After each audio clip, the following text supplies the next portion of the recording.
Hello, and welcome to Nuts and Bolts, the Job Search, informational sessions brought to you by the Pennsylvania, Ohio, and West Virginia Employment Resources Consortium, otherwise known as POWER.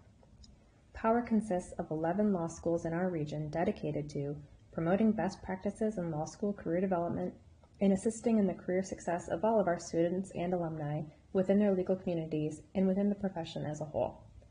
The Nuts and Bolts, the Job Search series is a collaborative effort to educate our students and alumni on some professionalism basics to supplement your legal studies and help you develop into a well-rounded lawyer. My name is Laura Friedman, and I am the Director of Professional Development and Career Counseling at Case Western Reserve University School of Law. Today's session will cover resume and cover letter best practices. We are so glad you're here. Let's get started. First, some mechanics. For both the resume and cover letter, the final version of your documents should be in PDF format. Each document should be one page unless you have considerable prior work experience. In that case, consult with your career counselor. Use at least 11-point font in a standard typeface, such as Times New Roman, Arial, or Calibri. Try for 1-inch margins all around the document, but 0.75-inch margins are acceptable. Make sure all lines and bullet points are properly aligned and be consistent. For example, when listing a state, be consistent in either abbreviating or spelling it out. The goal of the legal resume is to provide a straightforward overview of your qualifications and highlight your transferable legal skills. Assume that the reader will spend no more than 10 seconds on the initial review of your resume. So make it clear, easy to read, and focused. An effective way to do this is to vary the use of italics, bold, and underlining to call attention to the different headings and subheadings, as shown in the example on this slide. Let's quickly walk through the sections of the resume.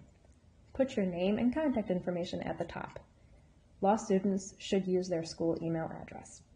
While you would typically include your current mailing address, it may make sense to include your permanent address if that shows a connection to the employer's location. Underneath this header, the education section comes first, even if you are a second career student. Put your law school first and then any other degrees beneath that, in reverse chronological order. Once you have a GPA and class rank, it is typically advised that you include those if they indicate you are in the top half of your class or if the employer specifically requests it.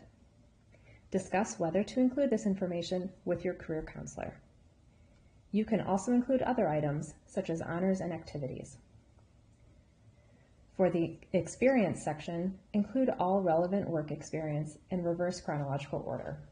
That includes non-legal and unpaid positions. Your career counselor can help you determine what to keep. Begin job descriptions with strong active verbs focused on transferable legal skills. Use present tense for current positions and past tense for past positions. You have relevant experience and transferable legal skills, even if you came to law school straight from undergrad. Your career counselor can help you with this and direct you to a list of sample verbs. Some resumes may include an additional section, such as languages, volunteer experience, or interests. Whether to include any of these varies by person. For example, if you have unique hobbies, you might include those. Anything that makes you stand out will help capture the employer's attention or be a talking point in an interview, so be prepared to discuss them. You'll notice that there is no objective or summary section included here. This information is great to include in a cover letter. A few final tips for your resume. No typos. Your resume should be error-free.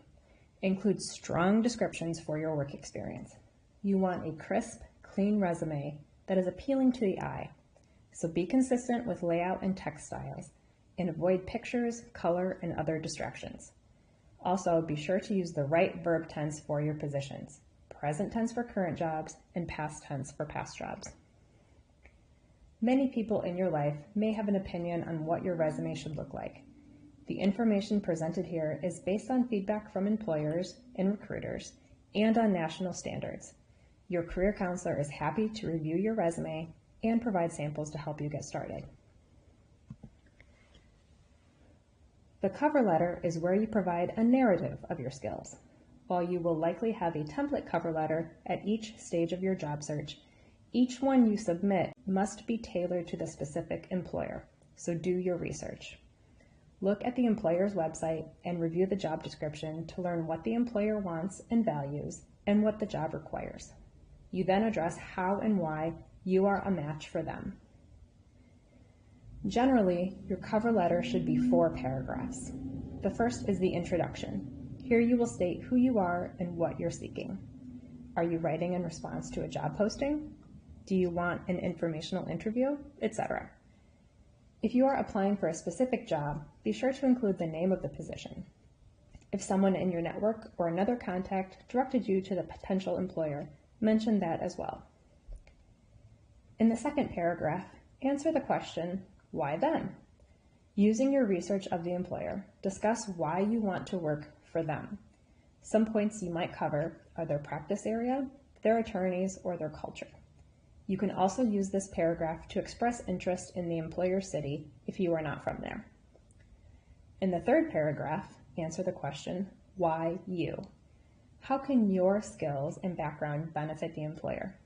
For example, in addition to the legal research and writing skills you're developing in law school, you could explain that your experience as a waiter or waitress helped you excel at customer service and multitasking. Again, use your research to explain why you would be a good fit with them. The fourth paragraph is your conclusion. Reiterate that you would like to work there and that your skills would benefit them. Also state what you want to happen next. For example, I would appreciate the opportunity to meet with you. Then be sure to thank the reader for their time and consideration. A few final tips for your cover letter. Again, no typos. Also, verify that you have the right employer name and correct contact information. Whenever possible, address the letter to an actual person. You can often find the recipient's name in the job posting or on the employer's website. If you have questions, ask your career counselor. Within the cover letter, resist the temptation to just regurgitate your resume. Instead, you can call upon some of the skills and experiences on your resume to demonstrate why they should consider you for this position. And finally, your career counselor is happy to review your cover letter and provide samples to help you get started. As always, please let your career counselor know if you have questions and how they can help. They are available to support you along your career path. Thank you and good luck.